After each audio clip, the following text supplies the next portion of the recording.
Welcome back. You're still tuned into Midcap Radar on CNBC TV18. Markets, they are still under some pressure, though there is a wee bit of recovery, but still 60 points lower on the Nifty, and the Bank Nifty continues at those levels of around 34 points lower at this point in time. As promised, let's get in the management of Salasar Techno Engineering. The company delivered a good third quarter and closed December with an order book of over 1,700 crore rupees. Note that in an interview to us in December, the management had said they expect inflow of around 300 crore rupees in terms of order flows in next 2 to 3 order wins and are looking to take on more debt to fund newer projects. What's the update now? Shashank Agarwal, the director at Salasar Techno Engineering, is joining us now. Thanks a lot for joining us. Quarter 3 has been really good. Do you expect similar momentum, or have you seen similar momentum in quarter 4 as well? What is the current order book? What will you end the year with in terms of order book and order inflows? Okay, well, I think Q4 is going to be slightly even better than Q3. And the order inflows are good. We have very good orders for manufacturing as well as for EPC also. And I think order book for end of the year should be more than 2,000 crores. We are expecting some more orders, which are in the final stages of, in fact, we are L1 there, but we're just waiting for the LOIs to be issued and the contracts to be signed.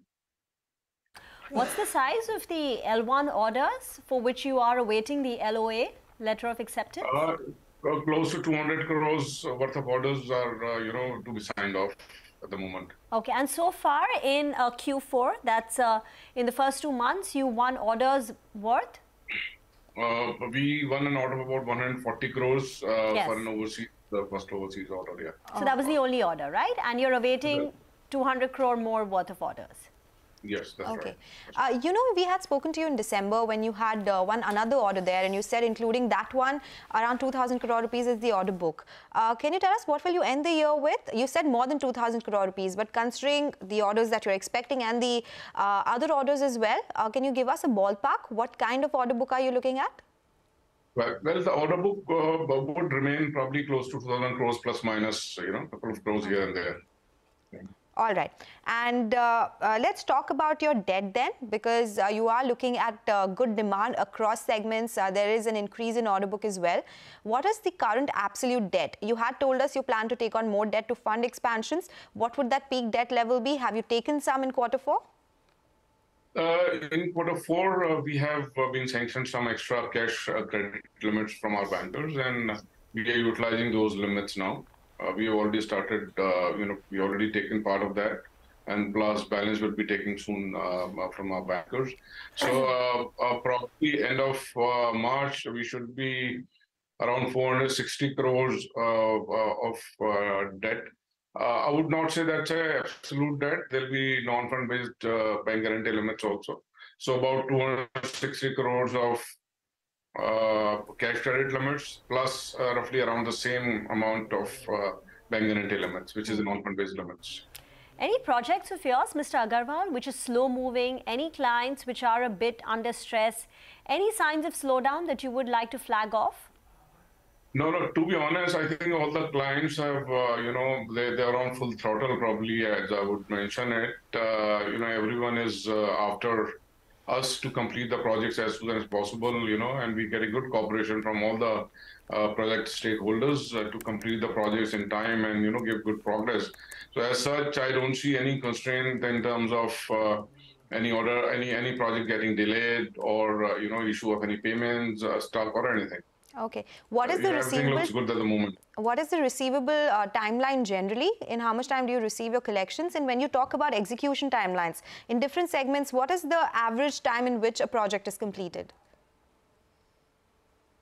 Well, that depends from project to project. Yeah. The manufacturing cycle, manufacturing products have lesser cash cycle, up to 45 to 60 days.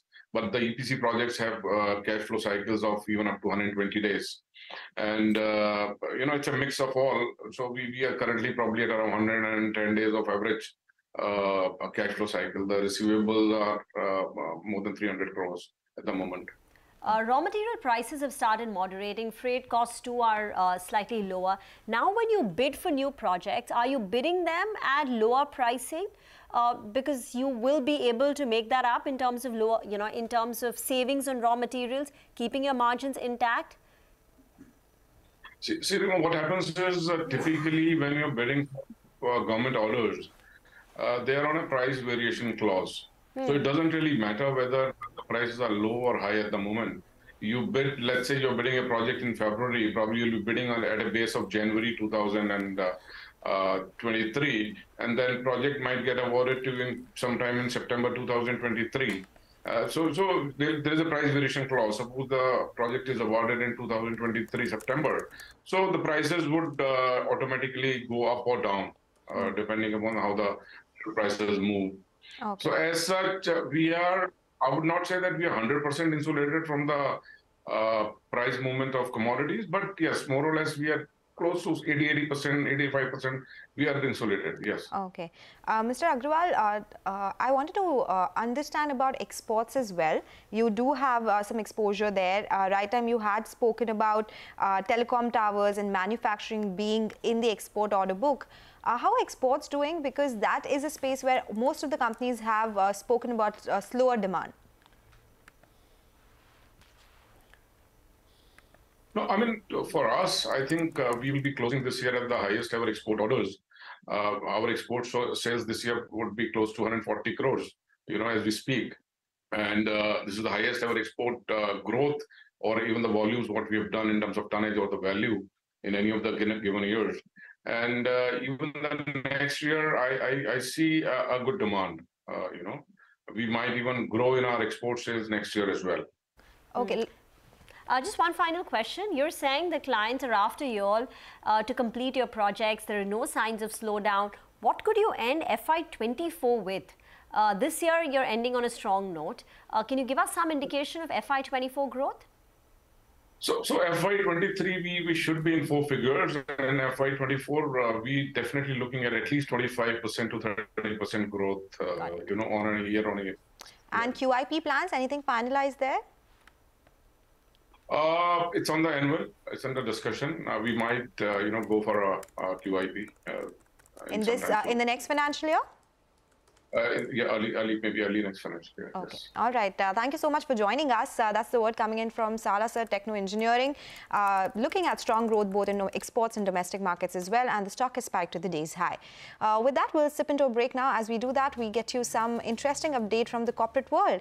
EY honored the